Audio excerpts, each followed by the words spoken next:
En 1955, il y en a pas gros qui avaient l'occasion d'aller à Marseille, à part les troufions partant en Algérie en passant pour le célèbre camp Sainte-Marthe. Potian, ce voyageur de 58 ans, a osé prendre le train pour savoir la vérité sur une affaire que lui paraissait bizarre. Son gachon, Henri, que tout le monde connaît en Bresse pour l'avoir vu animer les fêtes avec ses buts, m'a raconté en jeu cette histoire.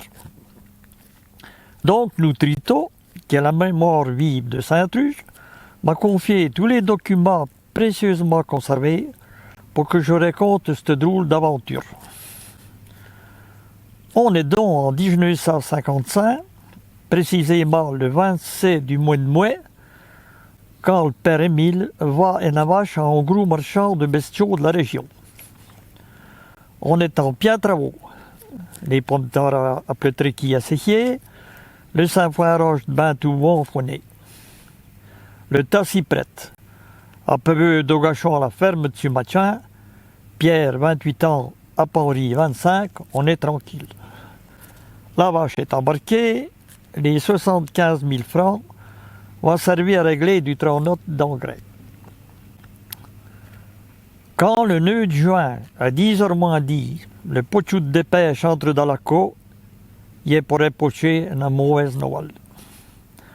On télégramme des abattoirs de Marseille énonce que la bête est saisie. À la mangeon, on est traumaté. Si jamais une vache est tuberculeuse, on risque gros, on a bu de son lessiot. Il y a 3 ans, on a bien échappé la fiévrateuse, mais on a des doutes. Il reste plus que 24 heures pour aller reconnaître la bête. Marseille, sur la carte de France du calendrier des postes, il est vraiment loin de Saint-Truge. Henri, qui est énergique, dit à son père: il n'y a pas de temps à perdre. Tu te changes, tu vas prendre le corps Citroën à Ivoire pour la gare de Lons-Saunier. L'on va, tu as une correspondance pour Marseille. Demain à 7 heures, tu dois y être. Il faut dire que Henri, qui est infirmier pendant son service militaire, connaît bien cette ligne Strasbourg-Vintimille, qui est plaignant pour aller chercher des blessés de la guerre d'Indochine dans les années 50.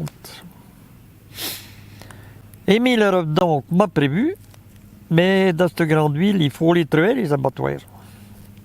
Hier avant fin, grâce à un agent de police compiégeant, mais elle a beau expliquer son corps, on vous pour le laisser entrer. Ce qu'il faut trouver un huissier. L'horloge affiche 11h moins 10 quand elle entre sur les lieux avec maître Marcel Forest pour faire le constat. Ouf, on est dans l'état. Émile est formel. Il est pour le queue à la tête de sa vache qu'elle a vendue que traîna sur le béton mouillé. On avertit un photographe que prend 3 clichés comme preuve. Au bout de 3 jours, notre Émile rentre au village avec une grosse note de frais, content de pouvoir avoir remboursé le prix de la bête, mais surtout avec l'espoir que les escrocs, parce qu'il y a même ça qu'il faut les épaler, seront condamnés. L'affaire est dans les mains d'un avocat de Lons pour récupérer les 29 500 francs dépassés. Tous les soucis d'épièchement ont si tellement égaroté Émile qu'elle est restée couchée une semaine. Au moins plus tard, en conciliation, le maquignon reconnaît la faute, mais elle offre seulement 15 000 francs de dédommagement.